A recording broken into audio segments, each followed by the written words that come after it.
The first type of duplicate is the kind of standard duplicates function that you can run, and this will allow you to basically do the basic tests of, let's say, same invoice number, vendor number, amount. Sorry to keep it in accounts payable so long. We've been doing a lot of accounts payable, but we will move to the other areas soon. In the duplicates command, though, it's usually mostly a payables thing. It seems to be the focus. But this duplicates function does have a remove duplicates, so that you could kind of keep maybe the first item for every duplicate, which is a way if I'll try to show it to you in our examples, but it might be a way to get like the latest date for a particular vendor. If you sorted it that way and then did remove duplicates, it would kind of keep the first one, and if you sorted it by vendor and date, it would keep like the last date or the first date, depending on how you kind of set up the sort and using that command. But that is a nice way of kind of pulling that out if you ever wanted to find that information. Also, kind of ignoring case and punctuation, I think, is really useful. And as we'll show you, you can do kind of same, different testing, and that also kind of allows you to really, I guess, tailor the duplicate testing to what your exact needs are. So in the actual duplicates function, there's also an ability, although you would not know it, in the merge sheet function, you could do a fuzzy duplicates. And I have to kind of show you how to do that. I mean, it's something where I figured it out myself and told Active Data about it. But there's a way of kind of fooling Active Data. There is technically no, let me just go back here, there's no like duplicate fuzzy, in here. However, in the Active Data merging feature, there is a way of using this Levenshtein fuzzy matching in order to kind of pull that information out. We'll walk through that. What I can do is run some duplicate testing. So if I basically go to the main duplicate command, I've already kind of set one up here from before where we did it on invoice amount, invoice date, invoice number, vendor number. What I could do is just to get a little, everyone kind of knows the basic duplicate testing, right? I mean, it's pretty standard. But what I could do is select different from the vendor number perspective, and I hope I have some good examples here. I couldn't select ignore case and punctuation. That's a really good thing as well, and hit the finish button. And if anything, of all the tests of duplication out there, this one's a real good one. Where you have a same invoice date, amount, invoice number, but then a different vendor number that's being paid on it.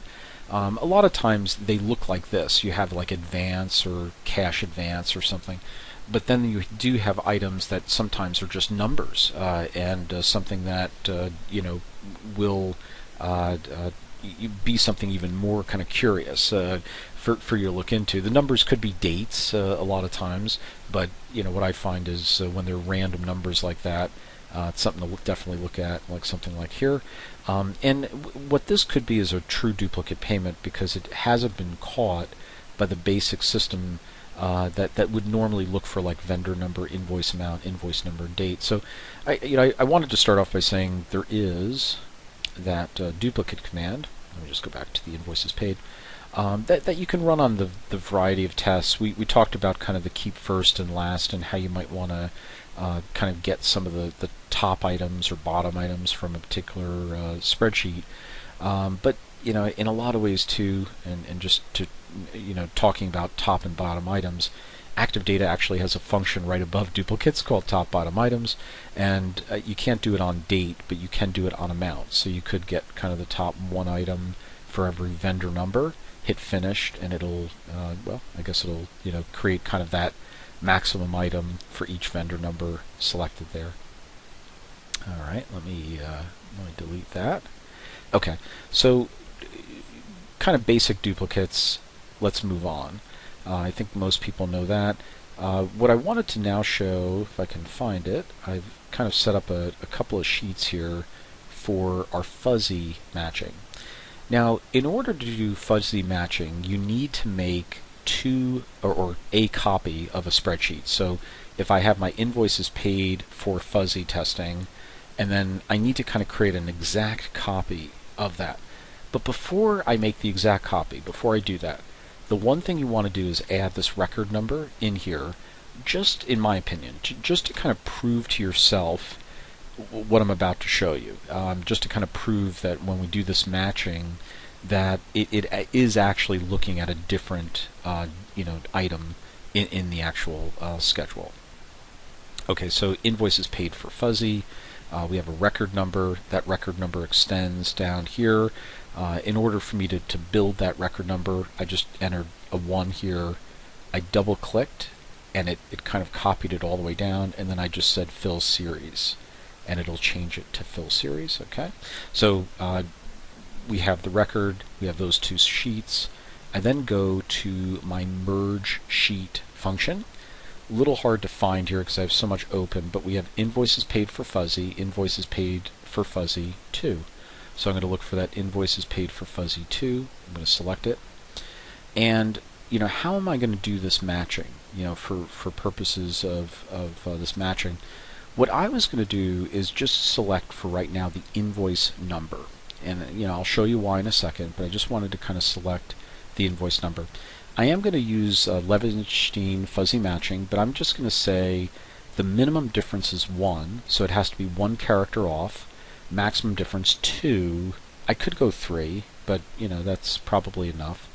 And then the maximum matches is 5. So if you get in this instance where you're getting 1,000 matches or something, it's just going to show you the first 5. I mean, you could change this, to something different.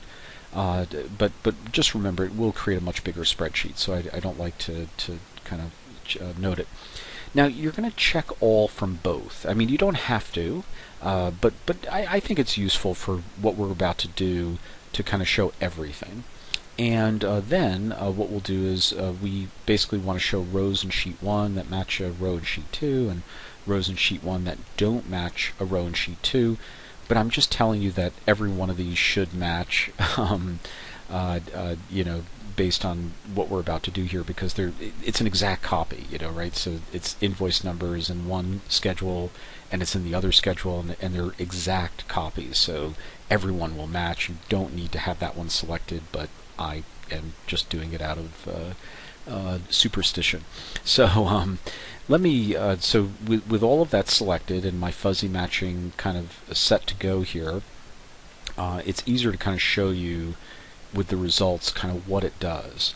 So the fuzzy matching is going to be either 1 or 2 characters off. Let me just kind of format that so you can see it a little bit. And what it did was it took the invoice number from the invoices paid for fuzzy table, and it matched it to the invoices paid for fuzzy 2 table. And notice here, every field that has that's from that particular worksheet is listed with that kind of starting point dot invoice number. And this is a very SQL kind of a statement thing, so that's why that's there. And it's showing you a difference. So in the one table, it's 4701. In the second table, it's 4700. And then you have the vendor number here, and the vendor number here as well. We'll kind of show you why that's important in a second. But notice here, this difference column allows you to kind of check, well, how many of them are just like 1 character off?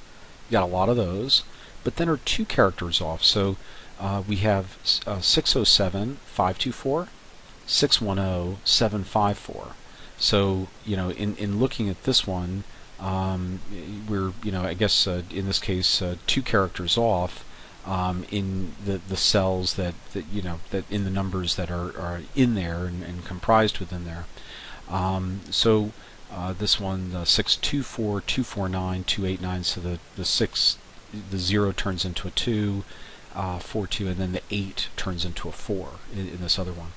Okay, so that's kind of the fuzzy match. Now, you can do this in a lot of ways. I mean, you could do fuzzy duplicates on name of person, or address in an employee address file or vendor address file. I'm doing it in a duplicate payment way by just looking at invoice numbers that are very, very close to one another, or could be kind of duplicated. Then what I do is, just using active data is fine. I can then summarize by the vendor number and the invoices paid for fuzzy to vendor number. So I'm going to look at both of those. I'm not going to include statistics. I'm going to keep it very simple and just kind of accumulate the invoice amount. So vendor number, invoices paid, fuzzy to vendor number, and accumulate the invoice amount.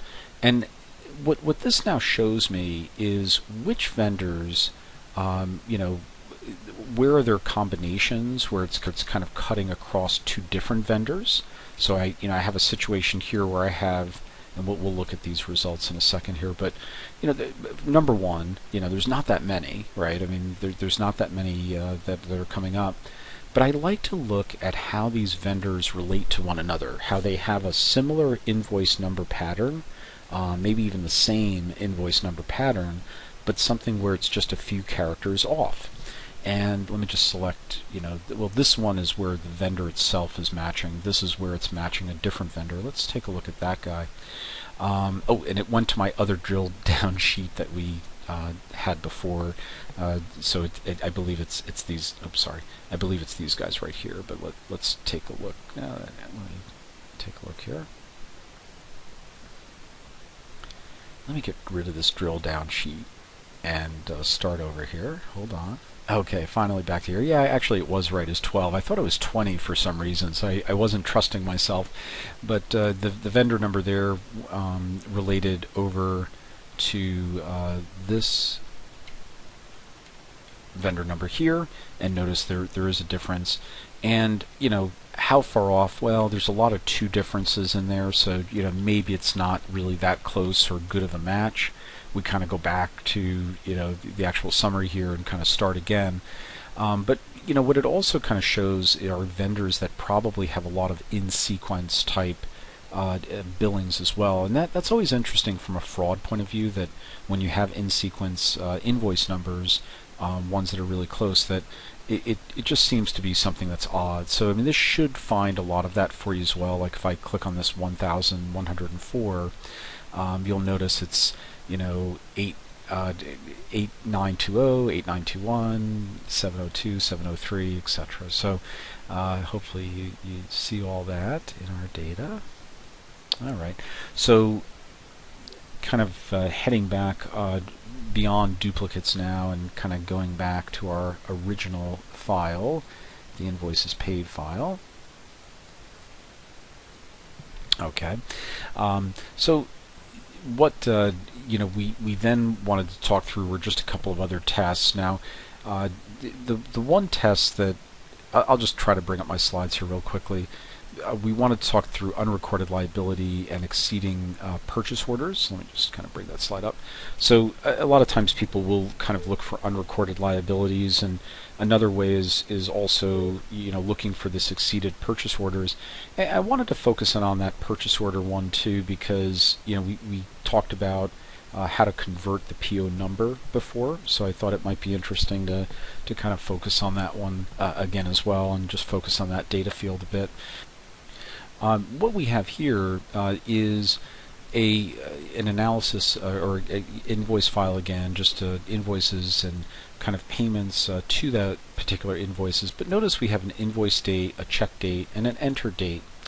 Now, kind of the easy way to do what I'm about to say is you could say, for a particular time frame, if we essentially wanted to look at invoices, let's say the end of the year, was June 1, so May 31st, 2010 was kind of the year end of a particular data function, so May 31st. What I can say is, well, this is a real easy way to do it. You could then kind of select anything that was entered in June, July, kind of August, September, October, November of 2010. Also had a check date of that time frame, which it seems to, and however had an invoice date that is prior to June, July, August, so anything prior to those dates.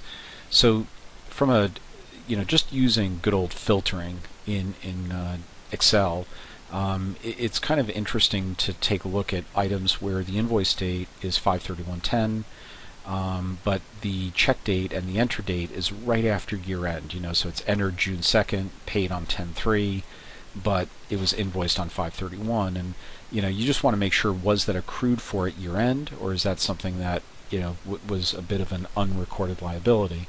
Now, active data also allows you to query that. I'm just going to kind of quickly show you this, but you can query by formula. And what is nice about this, I'm not going to spend a lot of time on it because I think the filter works great. The filter works great when you're using the AND function. So where you're spending a lot of time with the AND function, it's great. The problem is the filtering doesn't so much work with OR, because when you select everything that's greater, well, anyway, just based on the logic, it's working more off of AND than OR. So what I try to do is utilize the query function when I'm using OR a lot more. And again, it could be as simple as something like invoice amount is let's say greater than or equal to 0. Or invoice amount is less than or equal to a negative, and then you can just come down here and say negative 5,000 or something like that. And that type of query is written here, but then what's kind of cool is that the resulting Excel formula is listed below. So you can really play around with this. There's a lot of functions here you can use. The only thing that I would urge you to do is utilize as much as possible the keypad that's up above here. I didn't follow my own practice where I went down here and added that number, but again, the more you can kind of follow that practice of entering a number here, even by using this keypad and just kind of living by the keypad, the better off you're going to be, because it's almost like it doesn't want you to go down in here and make edits, but it does give you the freedom to do that. So with that said, that is the query function within active data, but I did want to show you for unrecorded liabilities, you probably could just do that quickly on a bit of a filter. Now, exceeding purchase orders. So this is something where few different ways of doing this. I'm going to give you a quick way. We're going to summarize first on PO number, and I'm embarrassed to say I forget which one we ended up utilizing here, but let me try that PO number there. Accumulate the invoice amount, and this is going to give me the summary of invoices paid by PO number and a total of the PO amounts. Now, these don't have a PO number, so I don't care so much about those right now. Now, if I go over to my purchase order file, okay, so I have my summary of PO numbers here, and then the PO file here with the PO numbers. Notice this is set to text, so I probably should go over here, cells, convert, cells to text. That's fine. I should have made a copy of it, but that's fine for what we're doing. And I'm going to compare the sheet now with the purchase order sheet. So I compare, we'll use this function again in a few minutes, but we use this compare function and hit the select. Then I can compare based on PO number old, and this will be good because it'll actually bark at me. And I want to compare this total amount paid on invoices to the PO amount based on that. Now, it should say we have a problem in that this field does not exist in that other field. So what is the other field that we want to use? And in this case, I'm going to use the PO number field, and I think that's the right one to use here. So it's called PO number in the purchase order table, but it's called PO number old in the original table. Hit finished, and it does a bit of an analysis and kind of shows you that more or less in the comparison type format where there are differences, and how many amounts and differences do you have within those two. So the compare feature we will use again. The key here, as sort of always noted, is that you really want to make sure that your purchase order number fields that you're comparing on are the same, or there will be issues in kind of doing that bit of comparison.